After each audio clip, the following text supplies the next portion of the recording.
하루는 사울의 아들 요나단이 자기의 무기를 든 소년에게 이르되 우리가 건너편 블레셋 사람들의 부대로 건너가자 하고 그의 아버지에게는 아뢰지 아니하였더라. 사울이 기브아 변두리 미그론에 있는 석류나무 아래에 머물렀고 함께 한 백성은 600명 가량이며 아히야는 에봇을 입고 거기 있었으니 그는 이가봇의 형제 아히두베 아들이요 비느하스의 손자여 실로에서 여호와의 제사장이 되었던 엘리의 증손이었더라. 백성은 요나단이 간 줄을 알지 못하니라.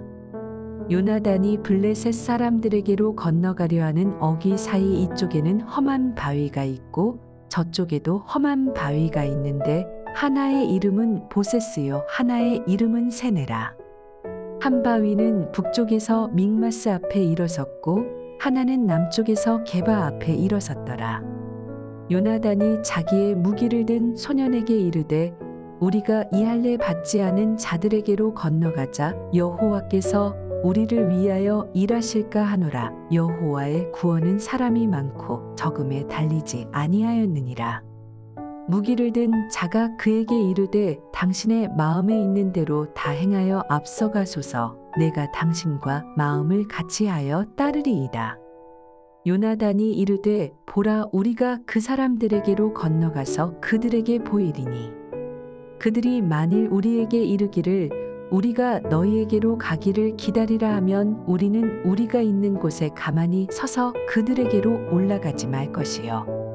그들이 만일 말하기를 우리에게로 올라오라 하면 우리가 올라갈 것은 여호와께서 그들을 우리 손에 넘기셨음이니 이것이 우리에게 표징이 되리라 하고 둘이 다 블레셋 사람들에게 보임에 블레셋 사람이 이르되 보라 히브리 사람이 그들이 숨었던 구멍에서 나온다 하고 그 부대 사람들이 요나단과 그의 무기를 든 자에게 이르되 우리에게로 올라오라 너희에게 보여줄 것이 있느니라 한지라. 요나단이 자기의 무기를 든 자에게 이르되 나를 따라 올라오라 여호와께서 그들을 이스라엘의 손에 넘기셨느니라 하고 요나단이 손발로 기어 올라갔고 그 무기를 든 자도 따랐더라. 블레셋 사람들이 요나단 앞에서 엎드러짐에 무기를 든 자가 따라가며 죽였으니 요나단과 그 무기를 든 자가 반나절 가리 땅 안에서 처음으로 쳐 죽인 자가 20명 가량이라. 들에 있는 진영과 모든 백성들이 공포에 떨었고 부대와 노략군들도 떨었으며 땅도 진동하였으니 이는 큰 떨림이었더라. 베냐민 기브아에 있는 사울의 파수꾼이 바라본즉 허다한 블레셋 사람들이 무너져 이리저리 흩어지더라. 사울이 자기와 함께 한 백성에게 이르되 우리에게서 누가 나갔는지 점호하여 보라 하여 점호한즉 요나단과 그의 무기를 든 자가 없어졌더라. 사울이 아히야에게 이르되 하나님의 궤를 이리로 가져오라 하니 그때에 하나님의 궤가 이스라엘 자손과 함께 있음이니라. 사울이 제사장에게 말할 때에 블레셋 사람들의 진영의 소동이 점점 더한지라. 사울이 제사장에게 이르되 내 손을 거두라 하고 사울과 그와 함께 한 모든 백성이 모여 전장에 가서 본즉 블레셋 사람들이 각각 칼로 자기의 동무들을 치므로 크게 혼란하였더라. 전에 블레셋 사람들과 함께 하던 히브리 사람이 사방에서 블레셋 사람들과 함께 진영에 들어왔더니 그들이 돌이켜 사울과 요나단과 함께 한 이스라엘 사람들과 합하였고 에브라임 산지에 숨었던 이스라엘 모든 사람도 블레셋 사람들이 도망함을 듣고 싸우러 나와서 그들을 추격하였더라.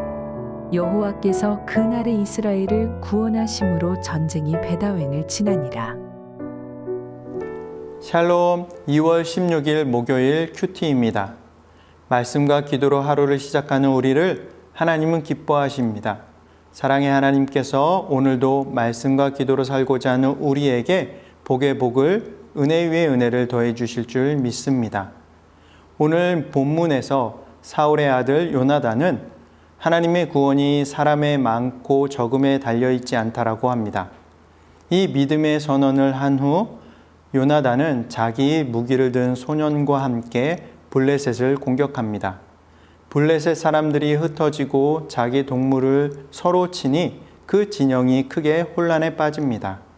그리고 블레셋을 돕던 히브리 사람이 이스라엘과 합세해 블레셋 사람들을 추격하는 장면을 오늘 본문은 우리에게 보여줍니다. 사울이 종교적 행위라는 껍데기를 붙들고 있었기에 이스라엘은 큰 위기에 처했던 것입니다. 그러나 다행히 그의 아들 요나단은 참된 믿음을 소유하고 있었고 하나님께서는 요나단을 통해 이스라엘을 구원하십니다. 여기에서도 사무엘서의 주제인 외형이 아니라 본질이라는 메시지가 분명하게 나타납니다. 1절에서 7절 말씀을 살펴보면 유유상종이라는 말처럼 사울 옆에 있었던 대제사장은 엘리의 증손이자 비니아스의 손자인 아히야였습니다.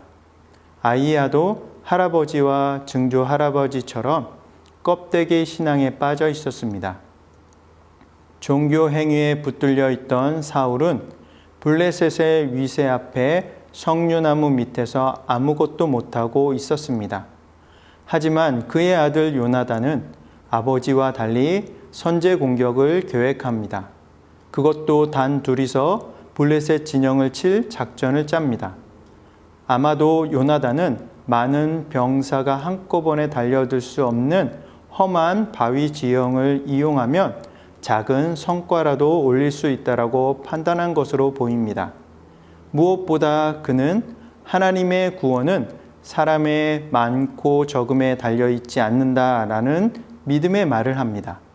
그리고 그는 같은 믿음을 가진 부하를 이끌고 죽을 지경에 매우 위험하고 위태한 곳으로 뛰어드는 리더십을 보여줍니다. 이처럼 참된 믿음은 현실을 변화시키고 하나님의 구원과 놀라운 기적을 경험하게 합니다. 계속해서 8절에서 15절 말씀을 살펴보겠습니다. 요나단의 작전은 무모해 보입니다. 바위 언덕 위에 있는 블레셋 군사들이 자신들을 보고 치려 내려오면 피하고 그들이 자신들을 기다리면 올라가 친다는 계획입니다. 위험만 하는 자들은 두려워할 필요가 없다는 것을 간파한 것입니다.